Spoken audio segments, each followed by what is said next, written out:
Hi friends, welcome to Feel Free to Cook. இன்னைக்கு நம்ம சேனல்ல பார்க்க போற ரெசிபி கொத்து தோசை. இது வந்து ஒரு நல்ல பிரேக்ஃபாஸ்ட் ரெசிபி.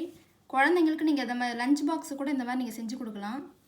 அதுக்கு தேவையான இன்கிரிடியன்ட்ஸ் 2 தோசை கொஞ்சம் மொத்தமா ஊத்தி வச்சிருக்கேன். எண்ணெய் தேவையான அளவு, 2 முட்டையை உடைச்சி வச்சிருக்கேன். உப்பு தேவையான அளவு, கறி மசாலா தூள் 1 டீஸ்பூன், மிளகாய் தூள் 1 டீஸ்பூன்,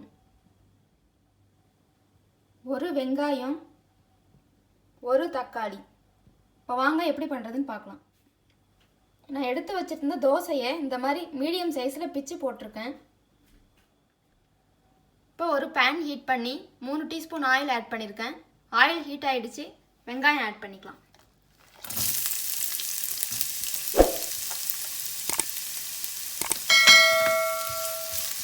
வெங்காயம் நல்லா வதங்கணும்.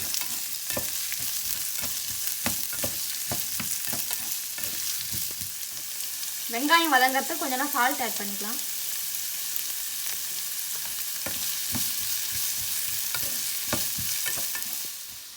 இப்போ எடுத்து வச்சிருக்க முட்டையில் சால்ட்டு,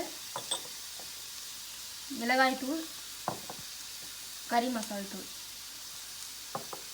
எல்லாத்தையும் நல்லா பீட் பண்ணிக்கலாம். வெங்காயம் நல்லா வதங்கிடுச்சு. இப்போ தக்காளி ஆட் பண்ணிக்கலாம்.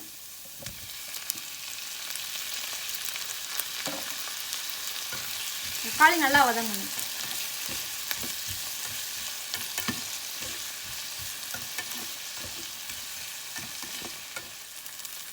இப்போ தக்காளி நல்லா வதங்கிடுச்சு. இப்போ நம்ம தோசையை ஆட் பண்ணிக்கலாம்.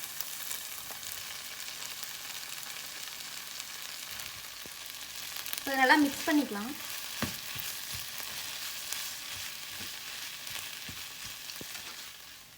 இப்போ தோசையெல்லாம் நல்லா மிக்ஸ் பண்ணியாச்சு.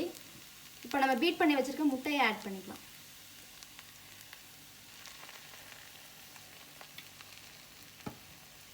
இதையும் நல்லா மிக்ஸ் பண்ணிக்கலாம். ஜஸ்ட் இப்படி கொத்தி விடுங்க.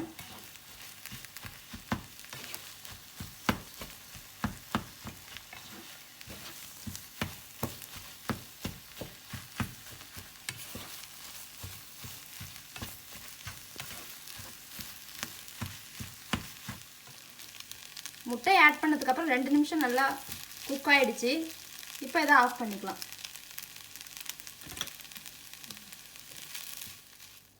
இப்போது நமக்கு டேஸ்டியான கொத்து தோசை சூப்பராக ரெடி ஆகிடுச்சு. இது குயிக்காக ஒரு 5 மினிட்ஸில் பண்ணிடலாம். கண்டிப்பாக நீங்களும் ட்ரை பண்ணி பாருங்கள். ட்ரை பண்ணி பார்த்து உங்களோட கமெண்ட்ஸை ஷேர் பண்ணுங்கள். இந்த வீடியோ உங்களுக்கு பிடிச்சிருந்தால் மறக்காமல் லைக் பண்ணுங்கள், ஷேர் பண்ணுங்கள், கமெண்ட் பண்ணுங்கள், முக்கியமாக சப்ஸ்கிரைப் பண்ணுங்கள். தேங்க்யூ ஃபார் வாட்சிங்.